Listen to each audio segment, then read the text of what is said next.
All right, so this is another cultural conversation. Black people, I'm talking to the black people. So right now I'm talking to black men and black women. So how do we want to define who's black? Because I've been hearing this a lot. Kamala Harris, Vice President Kamala Harris, isn't the first person in history who people of the community want to question their DNA, their lineage, their heritage, who and how they identify.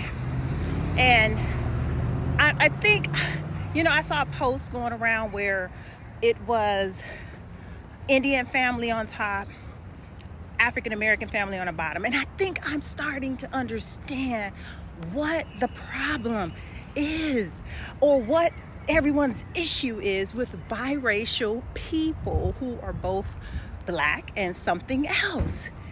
You're saying they're not black, and this is from what I'm understanding, from what I'm seeing. If I were to just take that picture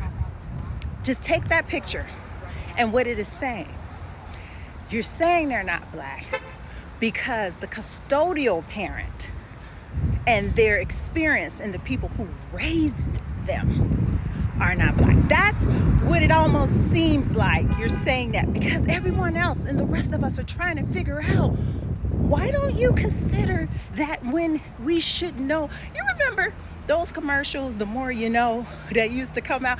We need to bring those The More You Know back, because there is so much history and education that is lacking in the community when it comes to black people or African people of African descent, right?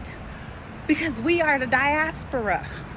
In the transatlantic slave trade, they sent slaves, Africans, to South America, Central America, the Caribbean islands, all of those places.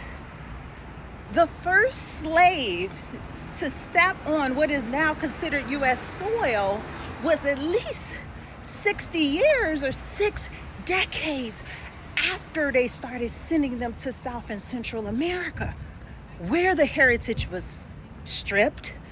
Their children were stripped from them, and they were given Christianity as a religion and the white Jesus to worship, and they didn't know anything about their roots or their background. They didn't come from West Africa to the land that we now know and identify as these United States of America. That's not how that worked.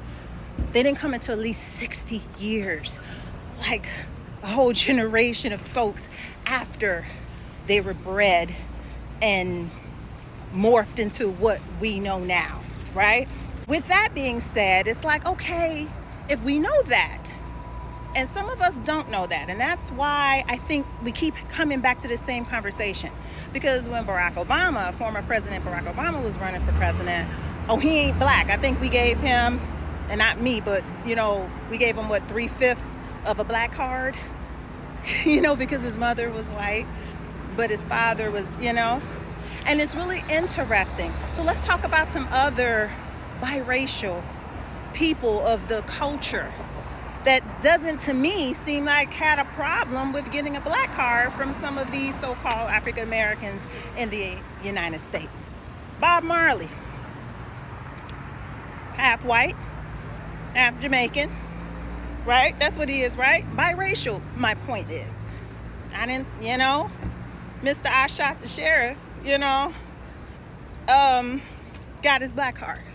The Honorable Louis Farrakhan, father is Jamaican, and his mother, I think, was from one of them Caribbean places as well.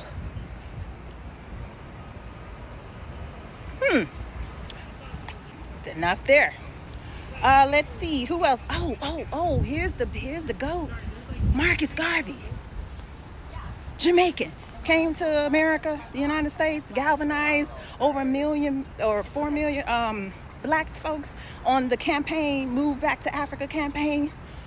Yeah, that guy got a black card. What is the problem? We're the diaspora.